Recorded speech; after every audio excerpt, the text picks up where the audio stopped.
よし、今日こそは集中するぞ。放課後の図書室。ゆいなは珍しく真面目モード。やばい、なんかムズムズする。静かな図書室でその予感がやってきた。ダメダメ、今はダメ、出ちゃう。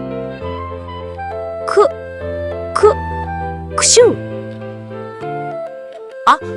その瞬間、世界が止まった。もう最悪。